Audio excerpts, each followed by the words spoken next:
Kisak, Natasuis Kari, Nutamas Masapia, Natoi Pawtuxet. My name is Carrie Helm. I'm the Cultural Programs and Guest Experience Manager here at Plymouth Plantation, and I am an enrolled member of the Mashpee Wampanoag Tribal Nation from Cape Cod, Massachusetts.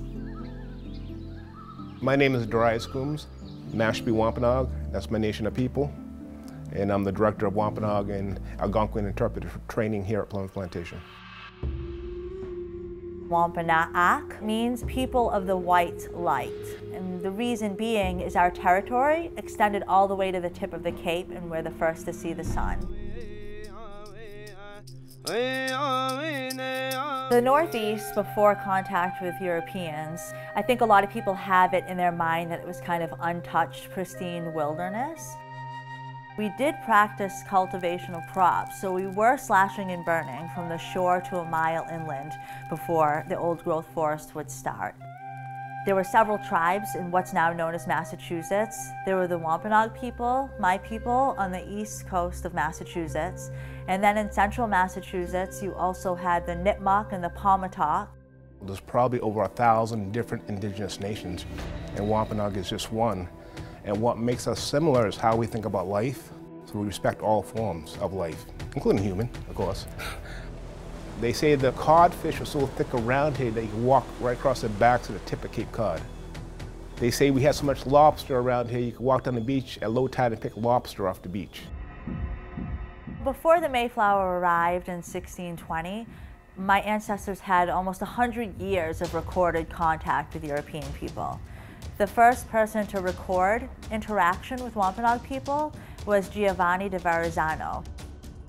But we had English, French, Dutch, occasionally Spanish, Portuguese, Italian, traders, mappers, slavers, fishermen, lots of interaction.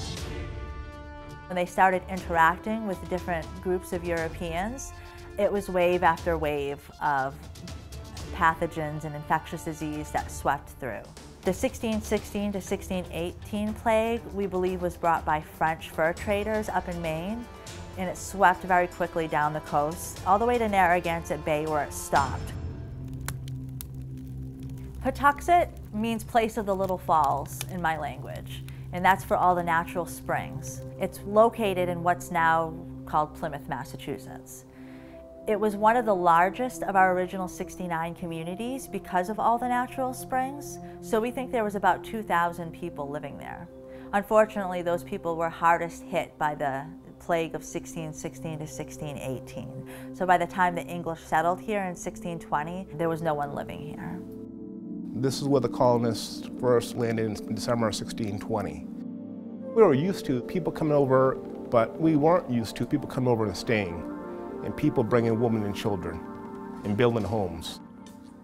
The things that they were making, were lasting several generations. What I think was the most important for people to take away about Wampanoag people then and now is that we're still here. We're a living, breathing culture. I like to talk about language revitalization. It's the youth, really, that are spearheading a lot of these projects. They're really proud of their culture. My name is Alana Helm. I am Mashpee Wampanoag, and I'm also the Mashpee Wampanoag Powwow Princess. It's not bad. That honor means that I have to be a good inspiration to younger kids, and I have to be a good role model to show them how traditional things would have been done. I grew up learning how to make regalias from a young age, cooking traditional foods like nasamp and venison and wild rice and just a bunch of different other things. Pottery, quill work, weaving. You can see how tiny these little checkerboards are. We have the power to change a person's way of thought.